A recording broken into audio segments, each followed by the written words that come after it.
জানি না কেন এত মায়া তোমার প্রতি। তুমি বারবার বুঝিয়ে দাও আমি তোমার কেউ না, তারপরেও তোমার সাথে এক আকাশ পরিমাণ কথা বলার ইচ্ছা হয় আমার। শেষবারের মতো জড়িয়ে ধরে বলা হয়নি তোমাকে অনেক ভালোবাসি, তাই ফোনের কাছে হাত বুলিয়ে তোমায় ছোঁয়ার চেষ্টা করি। এত অহংকার কিসের?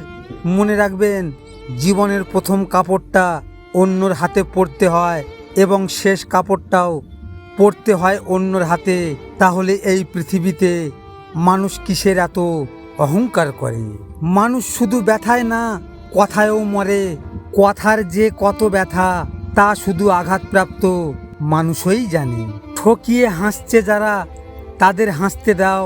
নিজের চরিত্র বজায় রাখো, বাকিটা সময়ের উপর ছেড়ে দাও। বুঝলে বন্ধু, সিংহের মতো জিততে হলে ইঁদুরের লোভ ছাড়তে হবে। একটি বিড়াল যদি সিংহ হতে চায় তবে তাকে ইঁদুর খাওয়ার অভ্যাস ছাড়তে হবে। যদি আপনি সত্যিকারের সাফল্য ও মুহূর্তব্য অর্জন করতে চান তবে আপনাকে সেই সব অভ্যাস ও ছোট ছোট স্বাচ্ছন্দ্য ত্যাগ করতে হবে যা আপনাকে এগিয়ে যেতে বাধা দেয়।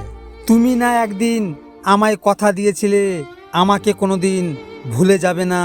ওরে বেঈমান, তাহলে আজ কেন ভুলে গেলে বল? কি ছিল আমার অপরাধ? কোথায় গেল তোমার দেওয়া সেই কথাগুলো? খুব কষ্ট হয় রে কথাগুলো মনে পড়লে। তোমার কি মনে পড়ে না?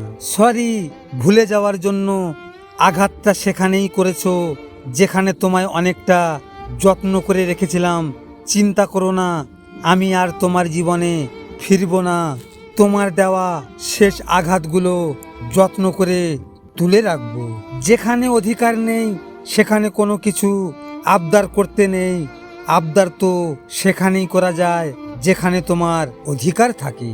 যাকে দুর্বল পেয়ে ঠকিয়ে যাচ্ছ, মনে রাখবেন এমন একটা দিন আসবে এর চেয়েও বেশি ঠকবে তুমি। আপনি যদি জীবনে বারবার আঘাত পেয়ে থাকেন তবে তার জন্য নিজেকে দোষী ভাববেন না। শুধু মনে রাখবেন, যে গাছটির ফল সবচেয়ে বেশি মিষ্টি সেই গাছটিতেই সবচেয়ে বেশি বার পাথর ছুঁড়ে মারা হয়।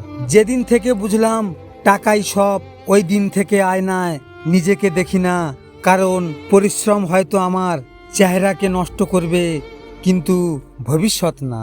কখনো কখনো ভেবেছিলাম সব স্বপ্নগুলো মিলে একদিন এক আকাশ হবে, কিন্তু সময় বুঝিয়ে দিয়েছে সব স্বপ্নেরই একটা ভাঙার সময় থাকে। আজ আর কাউকে দোষ দেই না, ভুল স্বপ্নের দাওটাও নিজের। তাই এখন আমি স্বপ্ন দেখি না, শুধু চোখ বন্ধ করে বেঁচে থাকি। এই পৃথিবীতে সবচেয়ে বেশি ধোঁকা খায় যে নিঃসন্দেহে মানুষকে অন্ধের মতো বিশ্বাস করে। আপনারা তো এই ভিডিওটি দেখলেন, এখনো পর্যন্ত একটা লাইকও করেননি। আপনাদের যদি এই ভিডিওটি নিয়ে কোনো মতামত থাকে কমেন্ট করে অবশ্যই জানাবেন। আর হ্যাঁ, নিজের খেয়াল অবশ্যই রাখবেন, কারণ এটা স্বার্থের দুনিয়া বন্ধু। এখানে নিজের খেয়াল নিজেকে রাখতে হয়, অন্য কেউ রাখবে না। দেখা হচ্ছে পরের ভিডিওতে। ভালো থাকবেন, সুস্থ থাকবেন।